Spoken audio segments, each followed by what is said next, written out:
लिख के ऐसे करके आंसर बता मुझे। मेरे ख्याल से तो ये कैलसी पे भी हो जाएगा, या रफ में बाजू में 2-4 नंबर लिखे तो हो ही जाएगा। एकदम लास्ट लाइन पढ़ो पहले, क्या है? You are required to calculate machine hour rate. Comprehensive machine मतलब कॉम्प्रिहेंसिव मतलब विच इंक्लूड्स एवरीथिंग। करोगे ना सॉल्व? ऐसे इससे लेंदी क्वेश्चन अपन ने सॉल्व किए थे क्या? वो भी मैंने आपको सॉल्व करने के लिए दिया था, देखो तुमने गलत आंसर दिए थे दुनिया भर के, याद है क्या आपको? अब मिस्टेक मत करना अगर कुछ थोड़ा उस दिन का रिग्रेट रहा तो।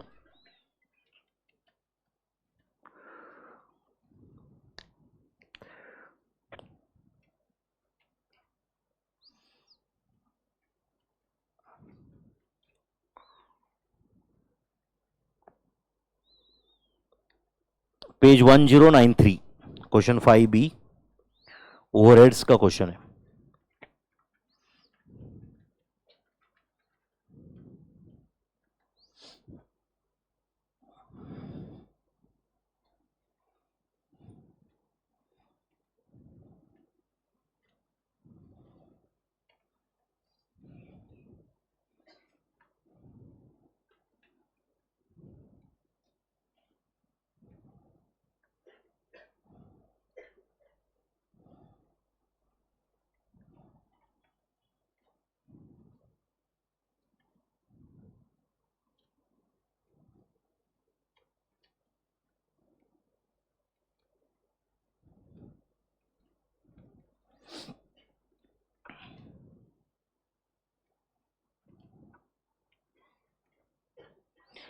सबसे बताओ, जो भी कॉस्ट का टोटल आएगा उसको मशीन आवर से डिवाइड करना पड़ेगा ना आपको। कितने मशीन आवर से डिवाइड करेंगे? 4200। गुड। तो इफेक्टिव मशीन आवर जो है वो है 4500, बराबर है ना, माइनस 300 आवर्स, बोलो स्पेंट ऑन, या 300 hours lost for normal repairs and maintenance. Normal repairs and maintenance. तो जो भी कॉस्ट आने वाला है उसको 4200 आवर से डिवाइड करना, इतना क्लियर है। तो आपको क्या करना है यार, सारे ये जो भी कुछ लिखा हुआ है उसका टोटल करना है कॉस्ट का। कुछ पर एनम दिया रहेगा, कुछ क्या रहेगा, कुछ एडजस्टमेंट रह सकता है उसमें। जो भी आएगा उसको डिवाइड बाय 4200 से करके आंसर मिल जाएगा आपको।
Yes, anyone with the answer? 180, 159, 175. Statement showing calculation of comprehensive machine hour rate. ये बनाया क्या आपने ऐसे कुछ, यानी लिखा नहीं ना अभी तो कुछ? ठीक है, चलो लिखो फिर, देखते हैं आंसर क्या है। आपने कुछ ना कुछ तो ट्राई तो किया है ना? ठीक है। Statement showing calculation of comprehensive machine hour rate. कितने लोगों का आंसर 175 है? और कोई आंसर है? 180। 180 कितने लोगों का आंसर है? 180, और कोई आंसर है? 185, 185, और कुछ? 117, 159, 150.62, 165, 300। ठीक है, चलो देखते कौन सा आंसर करेक्ट है। Statement showing calculation of comprehensive machine hour rate. Question पूरा पढ़े क्या आप लोग, या वापस एक बार क्वेश्चन पढ़े? चलो देखते, क्वेश्चन पढ़ते। क्वेश्चन पढ़े और एक बार। Messrs Jena private limited has purchased a machine costing 29,14,800। Please पढ़ो बच्चों question. And it is expected that it has a salvage value of 1,50,000. Salvage value मतलब scrap value at the end. At the end of 15 years, ordinarily machine is expected to run for 4,500 hours per annum. But it is estimated that 300 hours per annum will be lost due to normal repairs and maintenance. Other details in respect of machine are as follows. Repairs and maintenance during the whole life of the machine are 5,40,000. तो 5,40,000 15 साल का है। Insurance premium is 2% of the cost of the machine. Oil and lubricants required for operating the machine per annum is 87,384. Power consumption is 10 units per hour at a rate of 7 per unit. No power consumption during repairs and maintenance. Salary of operator is 24,000. The operator devotes 1/3 of the time. Operator devotes 1/3 of the time for the machine and a per month salary है भाई. You are required to calculate machine hour rate. You are required to calculate machine hour rate. चलो बोलो, आपने ये 4,200 तक लिख दिया? ये नहीं लिखा क्या? लिखो फिर। इफेक्टिव मशीन, अपने आंसर में कुछ नहीं लिखा ना अभी तक? चलो लिखो effective machine hours. Effective machine hours 4,500 minus 300 hours lost on normal repairs and maintenance, 4,200। इतना लिखा क्या? थोड़ा आवाज कम करो, ध्यान दो, यहां पे एक दूसरे का चाटने की जरूरत नहीं है हमेशा। तो बहुत मजा आता है चाटने में।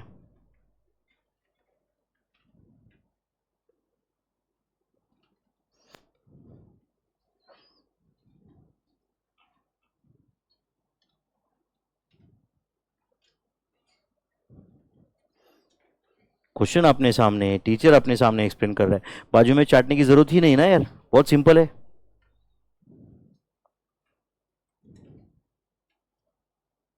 बोला तो गुस्सा आता है ऐसे वर्डिंग यूज किया तो, बट फैक्ट तो वही है ना।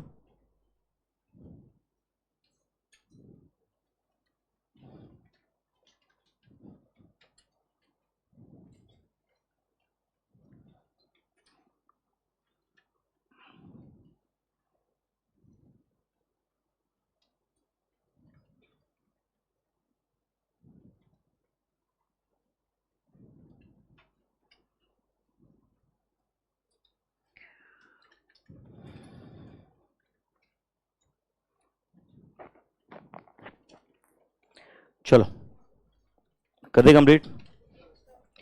Statement showing calculation of machine hour rate लिख दिया क्या आपने? चलो पूरा पहले लाइन से क्वेश्चन पढ़ो और एक एक करके बताओ मुझे क्या कहने वाले। पहले डेप्रीसिएशन ऑफ मशीन्स लेते। चलो write down, depreciation of machine. Depreciation of machine बोलो कितना है? 29,14,800 माइनस 1,50,000 डिवाइडेड बाय 15 ईयर्स। वैसे डेप्रिसिएशन मशीन आवर्स पे भी हो सकता है, बट हमने इसके पहले भी एक बार किया था, याद रहेगा आपको। जब इस टाइप का इंफॉर्मेशन रहेगा तो will go like this only. क्या आंसर है इसका? कितना? 1,84,320।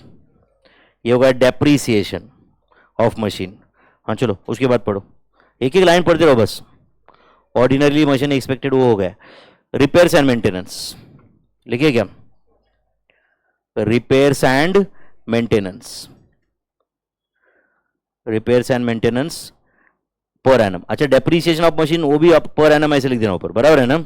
ये जो भी चल रहा है फॉर द ईयर ही चल रहा है ना। रिपेयर्स एंड मेंटेनेंस कितना है? For the whole life are expected to be 5,40,000. तो 5,40,000 divided by 15 years 36,000 exact. Okay, repairs and maintenance आ गए. इसके बाद insurance premium, insurance of machine या insurance premium for the machine कितना? 2% of the cost of the machine. Cost कितना है? 29,14,800 का 2%, 29,14,800 ना का 2% आता है 58,296. 58,296 ये होगा insurance of the machine. D, oil and lubricants. अरे जो चैप्टर पूरा दुनिया भर का रामायण करके मैं सिखा चुका हूं उसके एग्जाम क्वेश्चंस में सॉल्व करके ले रहा हूं आपको रेगुलर बैच में ही.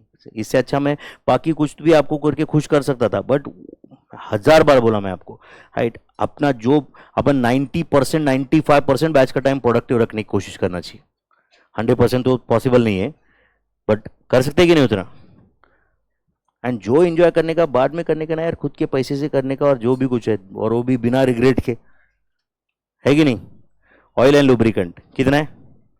87,384. वो तो कोई डाउट ही नहीं, पूरा उन्होंने खुद ही दिया है. और उसके बाद पावर कंजम्पशन या पावर कॉस्ट ऐसे लिखता हूं, चलेगा. कितना है? 10 यूनिट्स पर आवर है. पर आवर 10 यूनिट्स कंज्यूम होते. साल भर में कितने आवर्स यूज होते? 4,200 आवर्स, मतलब 42,000 यूनिट कंज्यूम होते. एंड उसका रेट है 7 रुपीज पर आवर. 2,94,000. 2,94,000. देन सैलरी और सैलरी ऑफ सुपरवाइजर्स ना, क्या operator, salary to operators. Salary to operators कितना है भाई? 24,000 पर मंथ है बच्चों. तो 24,000 इंटू 12 इंटू 1/3 96,000. तो राइट डाउन टोटल कॉस्ट या total overhead cost. Total overhead cost A plus B plus C plus D plus E plus F कितना है? 7,56,000. सही है. एच क्या लिखो बोलो? Comprehensive machine hour rate. क्या लिख रहे हैं? कॉम्प्रिहेंसिव मशीन आर रेट मतलब overhead absorption rate per machine hour. मतलब overhead absorption rate per machine. Tell me, is it G divided by 4,200 hours. 4,200 का कैलकुलेशन दिखा है अपन ने ऑलरेडी. तो 7,56,000 divided by 4,200. Answer is ₹180 per hour. सही है क्या भाई?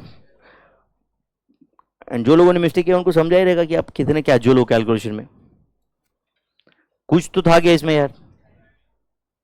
कहां मिस्टेक किए थे फिर? समझे क्या आपको? आपका खुद का मिस्टेक समझा? बाद में कई बार लोगों को ना एग्जाम देके घर पे आते ना, उनको यकीन नहीं आता कि अपन ऐसा सॉल्व करके आए करके.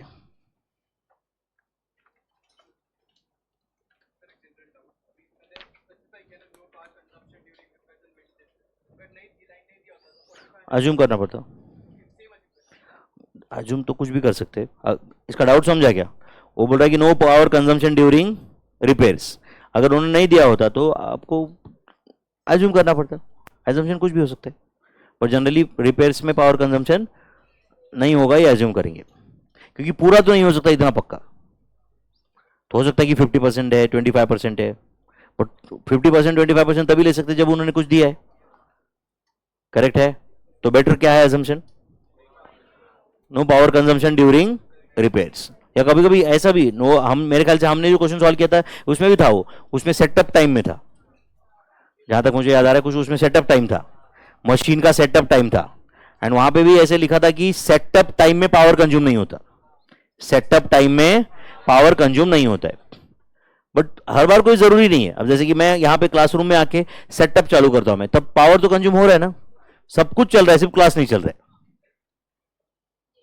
माइक चालू है, कंप्यूटर चालू है, सारे प्रोजेक्टर्स चालू है, ऑनलाइन लेक्चर चालू है, सब चल रहा है, सिर्फ मैं पढ़ाना चालू नहीं किया, मतलब प्रोडक्शन नहीं हो रहा है ना, तो सेटअप है। But whether power is consume during setup, yes. तो ऐसा कोई यूनिवर्सल एक्सेप्टेबल नहीं कोई रूल नहीं हो सकता कि पावर कंज्यूम होता ही है या नहीं होता है। वो तो उस कंपनी का वो प्रोसेस डिसाइड करेगा ना कि सेटअप में, रिपेयर्स में पावर कंज्यूम होगा या नहीं होगा। इस क्वेश्चन में उन्होंने कोई कंफ्यूजन छोड़ा ही नहीं, क्लियरली उन्होंने बोला कि no power is consume during repairs and maintenance. समझा क्या आपको ये? एंड अगर क्वेश्चन साइलेंट है, मैं आपको डे 1 से बोल चुका हूं, क्वेश्चन साइलेंट है तो you make the appropriate assumption. दो चीजों में आपको एजम्पशन करना पड़ता है, एक तो इंफॉर्मेशन है ही नहीं, या तो दिए हुआ जो इंफॉर्मेशन है उसका मीनिंग आप ऐसे भी ले सकते हो, ऐसे भी ले सकते हो। समझा क्या आपको ये? दिया हुआ इंफॉर्मेशन से आपको दो मीनिंग निकल रहे हैं, तो उस केस में उसमें से आपने क्या लिया है ये आप एजम्पशन कर सकते हो। समझा क्या आपको ये? यस। चलो फिर ये डन क्वेश्चन।